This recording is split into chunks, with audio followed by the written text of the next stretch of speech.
It's your girl BrooklynLexii, aka LexieLondonn, and I just want to come with you real quick with 5 reasons I think that Black women should not.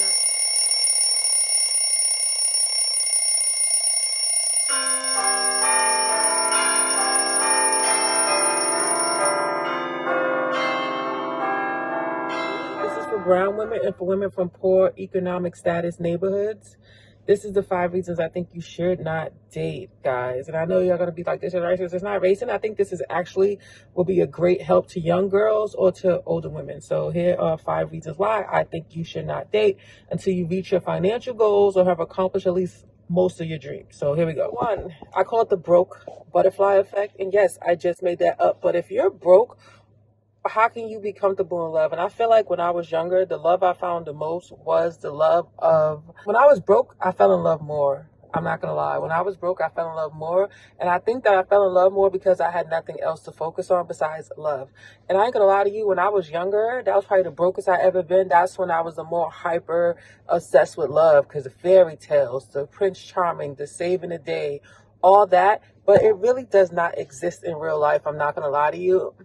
And when you're young, it's just like you're fiending for someone to love you and you're looking for validation for somebody. And I'm not saying that for everybody. Maybe some people have better luck. But for me and what I have seen, a lot of my friends who fell in love at a younger age, a lot of them ended up pregnant with guys they probably would never date in their 20s, 30s, or 40s. But since they're young and they're looking for that lovey-dovey thing, I feel like that's what they focus on. So if you're broke, the broke butterfly effect, which I made up, you should not be dating, baby. Being broke is the cause of a lot of marriages to crumble. Being broke is the cause of a lot of stress. So one way to avoid heartbreak and stress and money woes and setbacks in life, a lot of my friends who got pregnant in high school set their life back by years.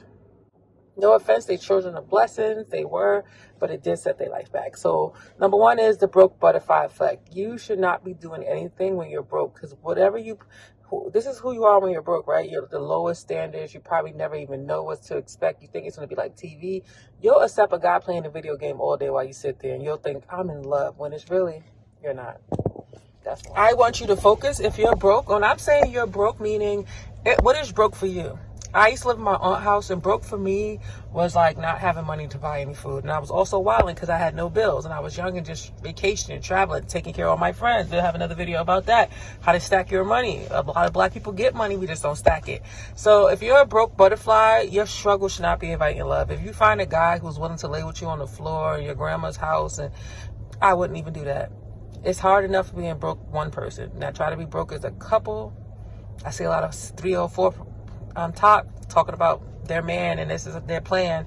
And sis, I ain't judging you, but you could get way further if you was just feeding one mouth and not 2, and he's just sitting there being protection. Now he could go get a job at McDonald's. I'm just saying. So the broke button effect, don't date while you broke. You're just trying to survive. Love should not be in survival. Love should not be in survival.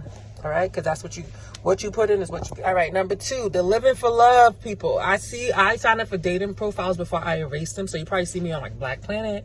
I signed up for Tinder. Tinder kicked me off. I don't know why. Facebook dating. I tried it. I did it. Not for me. Not for me. I only met one person off the dating app ever, and it was my ex-boyfriend who I already dated in real life, and he just found me and we thought it was funny. And that was a dub too. So on dating profile saying love is an adventure. Love is not an adventure. Love is an action word, and it comes with financial stability. Love is proving how much I love you by how well I take care of you. It's not just I bone you, I hug on you, you my supportive, emotional person. Girl, bye. Girl, bye. A lot of y'all fall for that, and this is why y'all are behind in life. I'm not saying that. Maybe you found a guy your dreams. He helped you save money while you went to college. Good for you, sis. But majority of women who look like me, who are from the lower poor neighborhoods, if you want to get out, dating poor is not going to help you get out. I'm not saying go date a rich man. I'm not saying that. I'm not saying, oh, you fell in love with the guy who loves the video game. I'm saying, baby girl, you need to focus on your goals. And right now, maybe love should be number 10 and not number 1, especially if you're broke, struggling, and depressed. I remember my friend, she'd be like, I'm depressed. I met a guy. I'd be looking at her like, this is not really the time to be giving your energy away. But that love feeling it's like a band-aid. Bitches love it. Men too. Especially when it get cold in New York, men will love and dove you. One of my friends, I lost respect for her because I feel like she lowered herself for her standards just for love, just to say I have a husband. And it makes me look at her funny because I saw her so high. And now I see her life is like, it's not bad, but it's not a life I would want. And I just be looking at her like, sis, you're so smart. You're so sophisticated. You're so beautiful. And this is what you... So I think that when you fall in love at the worst possible time of your life, I feel like that affects you. And imagine a man who loves you at the worst possible time of your life. I know you're like, oh, fairy tale. It sounds kind of weird. It feels like a man you would never date it at the highest times in your life. So I just find that weird. And I see that from the people I know, and just seeing like life go by. I see like they're both at their low part of life, and they're happy with it, because to them it's like, we'd rather be together. But that's good for you. If you're one of them girls where it don't matter what people think, if you're struggling, if you're poor, if that's your life, that's not the lifestyle I want. I really want a luxury lifestyle. I want the same lifestyle I can provide for myself or with a partner. If I can't get that, I'll just stay single. 5. That's number 2. All right, number 3, I call it the overdraft fees, baby girl. If he one of my coworkers, not to put him out, probably don't watch my YouTube. If you do, hey baby, he is handsome, he is cute, but he is not where I need him to be in life in order to date me. The old me would have felt bad for saying that, but new me know that it's okay. I'm not gonna help you. He like, I'm looking for someone to help me. Well, you gotta go find someone like that, because it's not me. I already did my years of helping, and I'm done with that. I need someone that who's gonna invest in me, help me grow and stuff like that. But if your bank account is overdraft, you should not be dating. I'm sorry. My coworker showed me his bank account, how it was overdraft, and he spent his last bit of money on his paying his mom rent. I knew it wasn't going to work for us, because I've been there, done that. No offense, I don't want to do that. I don't want to help. And then I'm telling him like, what's your goals? And I'm trying to come at a friend angle, because I don't know why he think I need a woman like you that's gonna help. No, you don't. I'm not your mom, baby. I'm not your babysitter, and I'm not your sister. I'll give you advice, but you are a man, and I expect you to lead. And if I have to lead you, it's not going to work. I call it overdraft protection, because if this man didn't take you on a date, why are you at his house? Why are you boning him? Why are you kissing him? Why are you loving on him? I remember when I was young, I would hang out with guys, and I was just so happy to be there. I didn't even realize I wasn't being romanticized. I was romanticizing. So I was to hang with this guy, and then I realized he's a fucking hoe. I'm like, oh my God, he's so good at SEX. And I thought maybe he was good at it because he liked me a lot. No, it was mad girls just coming through. He recently just wrote on Facebook for how much I be having. I should have 2K. And a man in the comments said, how much would it? And that disgusts me. And then he told me, I remember my cousin told me I'm judgmental. He told me I'm judgmental. My old best friend told me I'm judgmental. And I realized I'm not judgmental. I just have a high caliber. And I am not judgmental. I'm critical. So if I see something, I'm going to tell you how you can fix it, make it better. I'm not going to waste your time. So stuff like that, I don't see as judgmental. I see as highly critical. And I feel like that protects me from making bad choices or repeating lessons, if you know what I mean.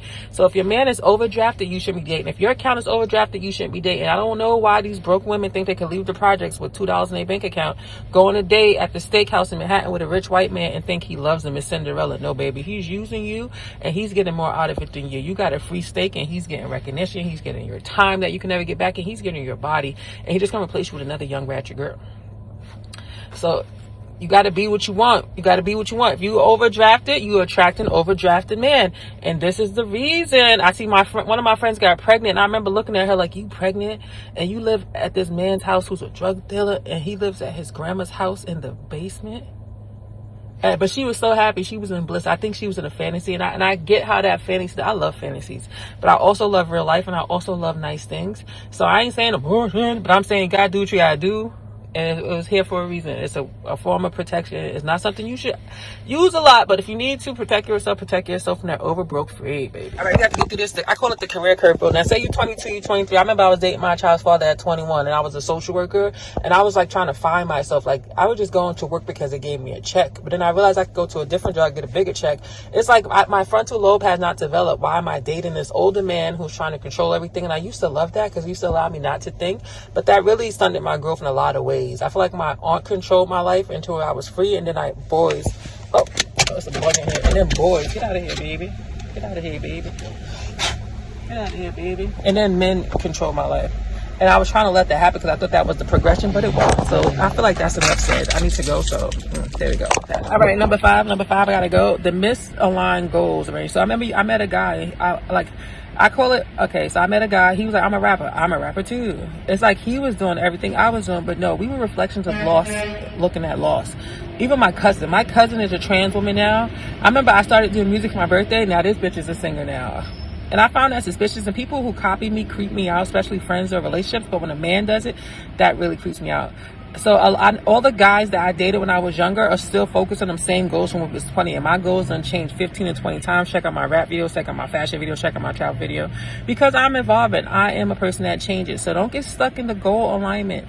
Oh, we're both in college. We're going to be cops. And then 5 years later, you don't want to be a cop, but you just stay stuck because I was with my man. And then I see a lot of women in their early 30s trying to recover from relationships they had in their 20s. It's like, girl, why would you dating this man for your 19 to 29 and then y'all break up and you lost? Bitch, you should have been having fun figuring out who you are. Those are my 5 tips for why people who look like me should not be dated, because if you look around, there's high populations of death. The men are like shit.